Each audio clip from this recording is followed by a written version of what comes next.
Don't we all love getting new subscribers on YouTube? I've got to be honest, I get a pinch of excitement when I see my sub counter tick up one, which I'm about to see right now. Why is it not doing anything? Is this thing on? Abbreviated public subscriber counts is what YouTube are calling this on their support page, which I will leave a link to in the video description. And let me stress before we delve into this topic, this is nothing new. YouTube already have these dotted around their pages. For example, go to any YouTube channel page you are not subscribed to on a computer and you will find both an exact number of subscribers for a channel as well as the abbreviated one. And the very simple question I can put to you, which you can answer in the voting card up here, is which do you prefer? Abbreviated? No, that's the wrong one. Abbreviated subcount or accurate subcount to the last digit. And since everyone always asks about this whenever it features on one of our videos, go to Amazon, search Metric Time, this is how much one of them costs, hashtag not sponsored. What you may have also noticed is that in the land of abbreviated subcounts, YouTube always rounds down. So until vidIQ hits 346,000 actual subscribers, the count will remain at 345,000 subscribers. This rounding down can be in the hundreds, thousands, even millions, whereby a channel can have 986,000 subscribers wiped off their abbreviated count. Alright, I know what you're all saying at this point. Rob, this is very fascinating, but why should I care? Pay attention, folks, because now you're about to get a dose of... From August, YouTube is adopting abbreviated subcounts across all of its pages. So whether you're on a channel page, on a watch page, you will see the abbreviated subcounts for a YouTube channel. Now there are a couple of things to add. The full subscriber count will still be available to you, the video creator, through desktop and mobile YouTube analytics. However, have you noticed a discrepancy here? At the top of the screen is one of our favourite vidIQ tools, the real-time stats bar, which shows a different subcount. Now, this figure does come from YouTube via their API service, and this allows many third-party vendors, such as vidIQ, to grab YouTube data like the subscriber count. But, as YouTube state, third parties that use YouTube's API services will also access the same public-facing counts you see on YouTube.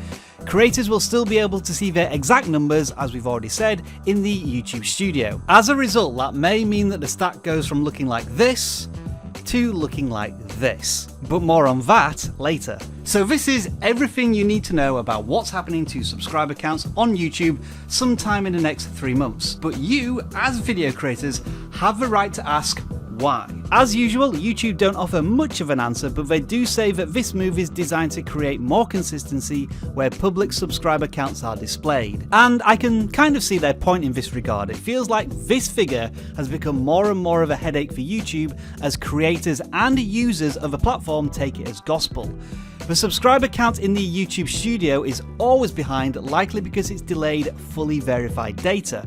And such numbers lead to confusing questions from users. Why does this page say I have this many subscribers while this one says I have this many subscribers? If YouTube take away exact numbers, that solves the problem.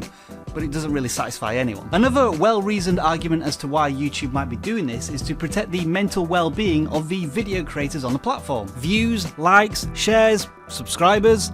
The gamification of social media platforms has got us all addicted to wanting more. More. Instagram made a very bold statement last month when they announced testing posts devoid of likes.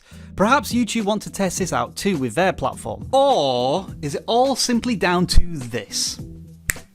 Now, I promise you, this is not just another excuse to crowbar the PewDiePie vs T-Series subscriber race into a video.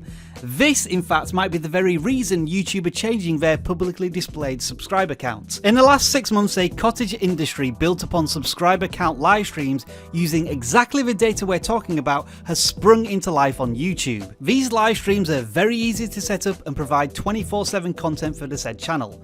We ourselves have tested this format, and if you're one of the first to get one running for a subscriber race of interest, it is a very easy and quick way to earn views and subscribers. And all of them want to emulate Flare TV, the channel that started this craze last year, earning themselves millions of subscribers and hundreds of millions of views. However, without those super specific subscriber counts that update every second, you change such a live stream from looking like this to something even more pedestrian. And to date, all of these live subscriber races have been born out of either conflict, controversy, or drama. And put simply, I don't think YouTube wants that on their platform. Now, of course, this is all just hearsay and my thoughts, but in the vacuum of no information from YouTube, we like to come up with some conspiracy theories.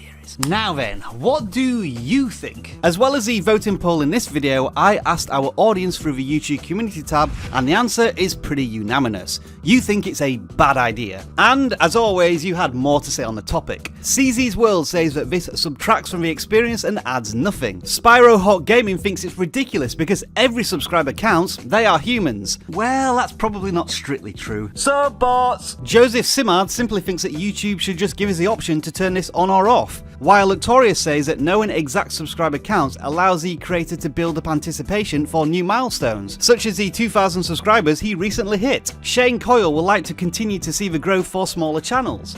Quick thing we need to add here, and it's good news for Shane, because for channels of under 1,000 subscribers, you will still see the exact numbers. Why? Several of you talked about how this would affect subscriber battles, both for and against the existence of them, but beyond these comments it was very hard to find anything positive being said about this YouTube change. Save for Hayes House, who told us that he's looking forward to the change as it will help him focus on growing a wider audience more than worrying about single subscribers. Hellbird joked that YouTube's occupation in life was to fix something that isn't broken, and then Thanos chimed in threatening to snap YouTube out of existence. Why do these things from the movies never work? So credit to YouTube on this one, their communication is good. They've told us what's going to happen, and when it's going to happen, we've got plenty of time to prepare. The problem is, almost everybody in the YouTube community doesn't want to prepare for this. They do not want this change. So does that mean YouTube may reverse their decision on this?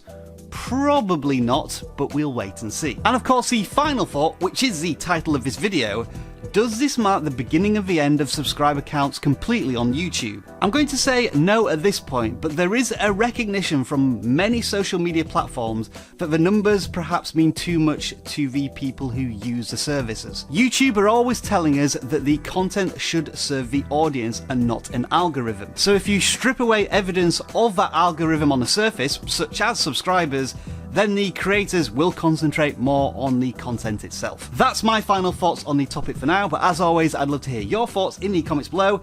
Enjoy the rest of your video making day. I'm gonna have to buy a new one of those, aren't I?